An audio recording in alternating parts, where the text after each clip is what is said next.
Hey guys, welcome to my channel. Saint is going to join us this morning. Today we're going to be talking about why you put your partner on a pedestal. This insight might surprise you, so stay tuned.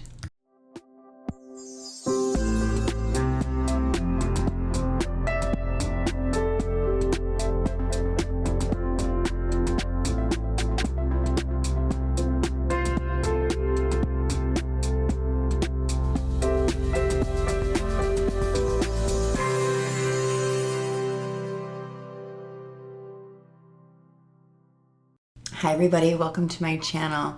If you're new, please click the little subscribe button and the bell to receive notifications when I release new videos. And if you've been with us for a while, thank you so much and welcome back. There's a few things I need to mention. Shadow work is open right now for enrollment. This insight that dropped in today came from a question in my shadow work course. We talk about mother wounds and father wounds and really deeply understanding how and why we put up with and attract these toxic relationships. So please check that out if you haven't already. There's many more announcements I'll do at the end, but I want to dive into this topic today. So my client asked me, Candace, why do I always put my person on a pedestal when my life is so wonderful when I'm single? Why do I still need that? And whether you like being single or not, you need to listen to this. Some people don't like being alone, right? So they're always with a partner, but they put that partner on a pedestal. What that looks like is you see this person as like, wow, they're so inspiring. They're so courageous. They're so confident. They're so all these things. Why do we need them to be up here for us? And there's a very, very specific reason why we do this. I'm going to guess if you're watching this video, you may have not had the best childhood.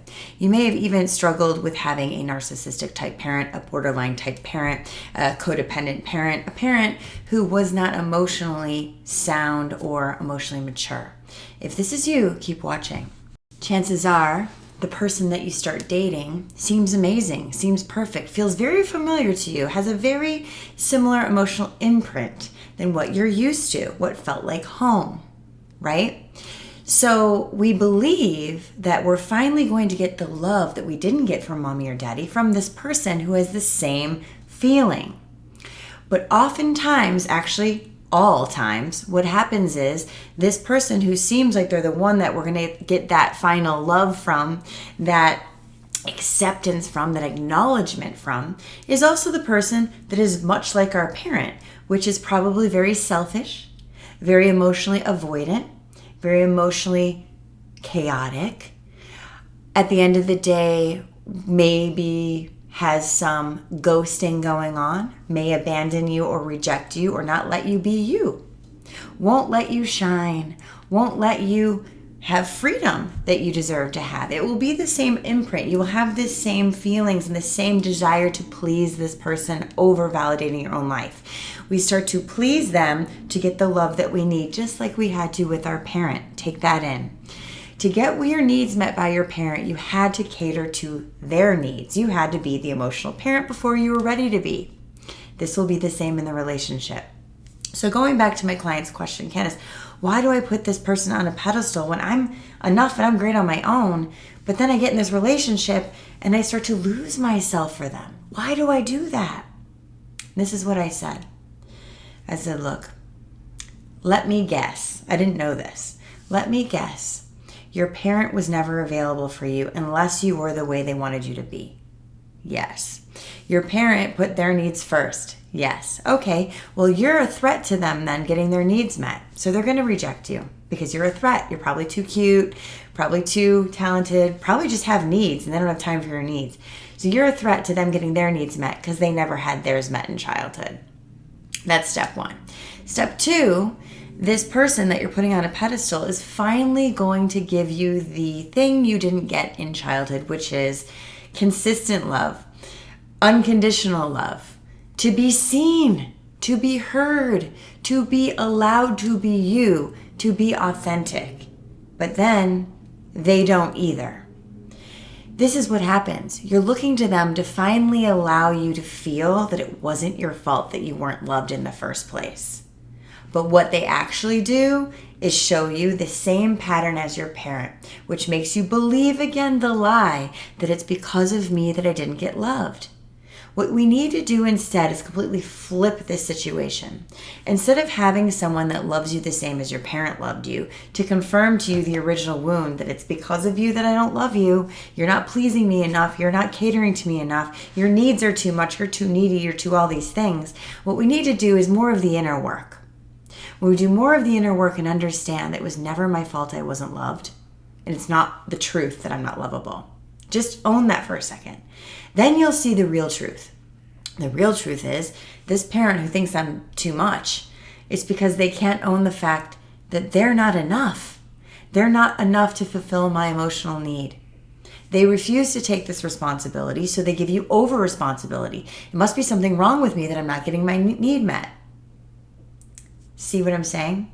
The other truth is, this person that I'm trying to get love from that I literally can't, it's not because I'm not worthy or deserving of love. It's because they're incapable of loving me the way that I need to be loved. They're incapable. We continue to take people on, just like our parents, who are not incapable of love. And we do it because the original wound says it's my fault, so this time I'm going to get it to work by being more people-pleasing than before. And that still didn't work. There must totally be something wrong with me. I need you to stop that right now. The real truth is, instead of there must totally be something wrong with me, I need you to see that maybe there's totally something wrong with these types of people that I think I'm going to get it from.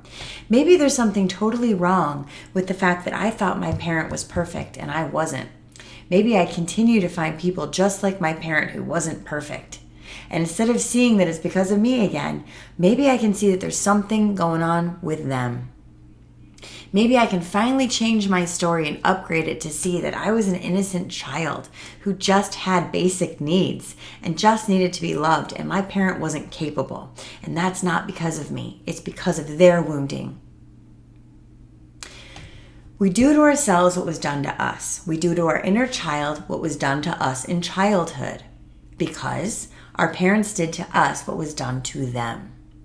They're trying to heal through getting their needs met, but they're doing it wrong because they're taking away the needs that we had. We need to start to upgrade this understanding to see that we need to stop picking people that are incapable of loving us and stop putting them on a pedestal just like we did our parent. We're putting our parents on a pedestal and they don't need to be anymore. They're not gods. Now we have people that are false gods, just like our parent was a false god. We need to start looking at these relationships that we're putting on pedestals and see that we're putting it on the pedestal so we can finally get that inner child need met by a parent-like figure who's going to not meet our needs again. And what to do instead? What to do instead is start to reparent, start to love ourselves the way no one else has ever loved us. Give ourselves the permission slip to love myself and give myself the needs, fulfill my own needs, in a way that nobody else ever has. But see, we delay our own permission slip by saying, I can't love myself unless someone else loves me first. Wrong. I can't fulfill my needs unless someone else fulfills them first, because then I'll be alone. Wrong. I'd rather be alone than be with breadcrumbs. Someone who gives me breadcrumbs. Why do I settle for breadcrumbs? Because I'd rather have something outside of me love me to give my inner child permission to love herself. Wrong. This is what we're going to do instead. Nobody's loving me the way I need to be loved, and it's not because of me, and it's not because I don't deserve it. Step 1. Even if you don't believe that, I don't care. Say it. Step 2, so this is the counterintuitive healing. Intuitively, we say, I can't love myself till someone else says. No, wrong. Counterintuitive says, I'm going to give myself everything I need because no one else seems to be able to do it right. Number 1.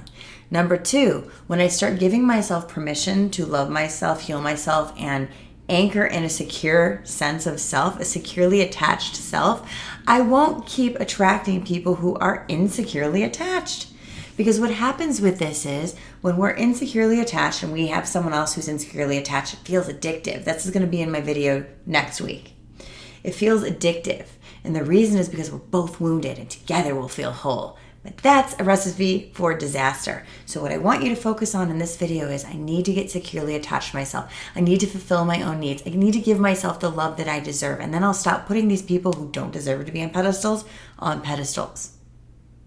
If you have more questions about this, feel free to write it in the comments. It's a deep topic, but we keep going to the same imprint that was our parent. and we get the same result. We need to stop. We need to stop doing that. We need to stop saying, this person's going to finally give me the love I deserve. You be that person. You give it to yourself. Try this and let me know how it goes. I adore you guys. Please check the links below for all the new offerings. We have a lot. Shadow work is going to close soon. If you'd like to do my shadow work course and dive deep into this with mother wounds, father wounds, tribal wounds, please sign up below. I love you guys a lot. I'll see you next week.